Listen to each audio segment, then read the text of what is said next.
Hello साथियों, नमस्कार। आप सभी का बहुत बहुत स्वागत है। गणित का पेपर रुक जाना नहीं, परीक्षा 2024 25 मई को आप देने वाले गणित का पेपर। स्टूडेंट्स, यहाँ पर मैं एक पेपर बताने वाला हूँ आप लोगों को जो आपकी परीक्षा की दृष्टि से बहुत ही महत्वपूर्ण है। 25 तारीख के लिए, 25 मई के लिए ये क्वेश्चन पेपर होगा आप लोगों के लिए ज़बरदस्त।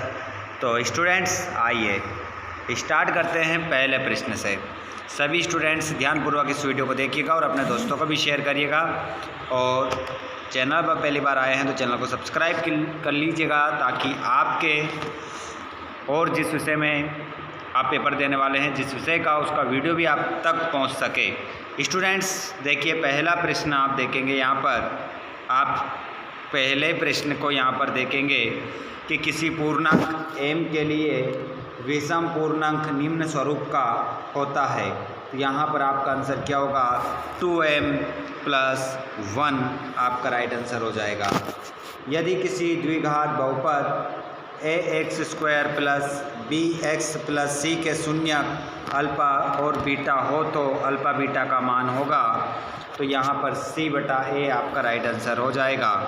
अगला क्वेश्चन, यदि रैखिक समीकरण युग्म a1x + b1y + c1 = 0 तथा a2x + b2y + c2 = 0 संगत है, तब रेखाएं होगी। तो रेखाएं उस समय जो होगी प्रतिच्छेदी अथवा समपाती होगी। समांतर श्रेणी 6, 9, 12, 15 में सर्वांतर है। तो अंतर क्या हो जाएगा? 3 आपका करेक्ट उत्तर हो जाएगा। अगला प्रश्न, समकोण त्रिभुज में किस भुजा का वर्ग अन्य दो भुजाओं के वर्गों के योग के बराबर होता है? तो आपका आंसर यहाँ पर होना चाहिए क्या? कर्ण आपका राइट आंसर होगा। अगला प्रश्न है, x अक्ष से बिंदु P कोष्ठक में 2,3 की दूरी है। तो इसमें आपका जो आंसर होगा वो 3 हो जाएगा। देखिए क्या होगा? 3 होगा। अगले प्रश्न की ओर बढ़ते हैं। प्रश्न नंबर 2 है आपका, रिक्त स्थानों की पूर्ति कीजिए।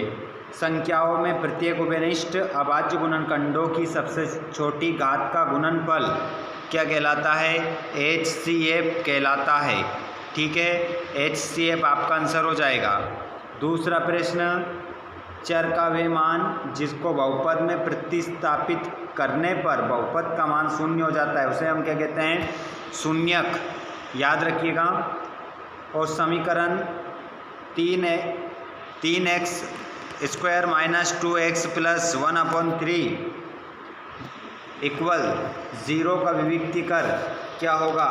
0 ही होगा।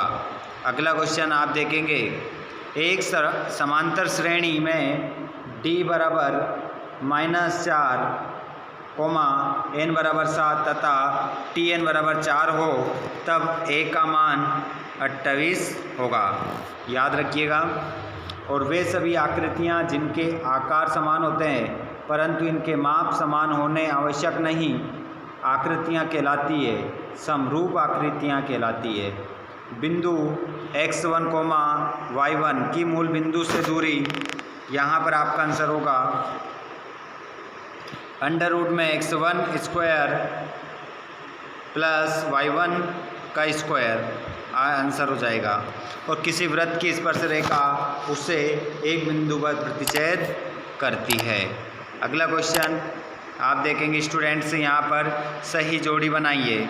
सही जोड़ी बनाएंगे तो यहाँ पर आप देखेंगे cos² θ sec θ। तो आंसर आपका किससे मिलेगा स्टूडेंट्स? cos θ से मिल जाएगा। और cot 90 डिग्री माइनस θ, तो इसका आंसर आपका होगा tan θ। और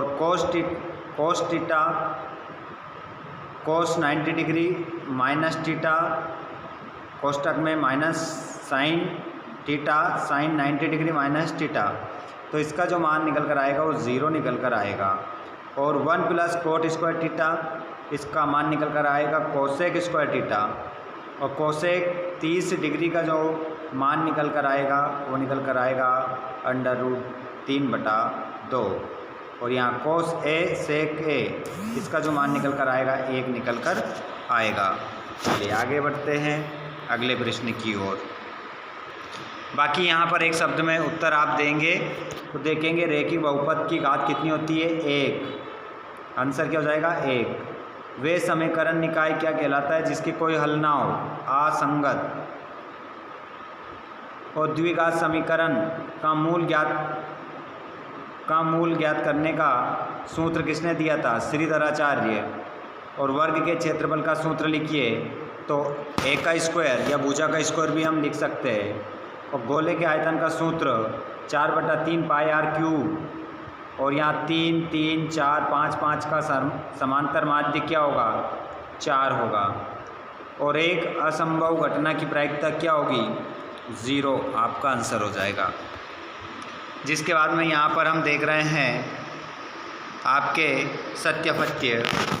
प्रत्येक प्राकृत संख्या पूर्ण संख्या होती है सत्य। चतुर्थांश का क्षेत्रफल 4/4 πr² होता है सत्य।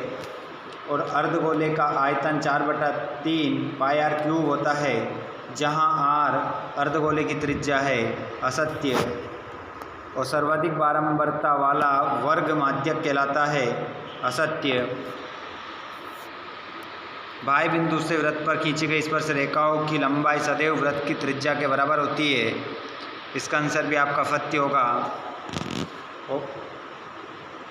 और एक सिक्के को उछालने पर चित्त आने की प्रायिकता 1 होती है असत्य।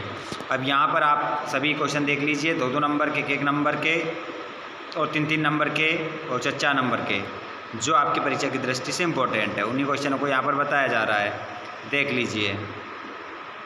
पूरा क्वेश्चन पेपर 23 तक आप देखेंगे। यहाँ पर इन क्वेश्चनों को लगा लीजिएगा अगर इस बार पास होना है तो।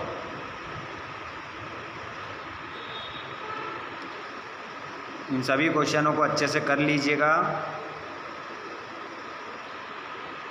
ये क्वेश्चन पेपर रहा आपका 23 तक। स्टूडेंट्स, ये क्वेश्चन पेपर आपके लिए बहुत ही ज़बरदस्त होने वाला है, इसको अच्छे से लगा लीजिए परीक्षा से पहले। अगर वीडियो अच्छा लगा हो तो लाइक ज़रूर कर दीजिएगा, अपने दोस्तों को भी शेयर कर दीजिएगा। और चैनल पर पहली बार आए हो तो चैनल को सब्सक्राइब करके घंटी के बटन को ऑल पर करिए, जिससे आपको आने वाले वीडियो का नोटिफिकेशन मिल जाएगा। धन्यवाद।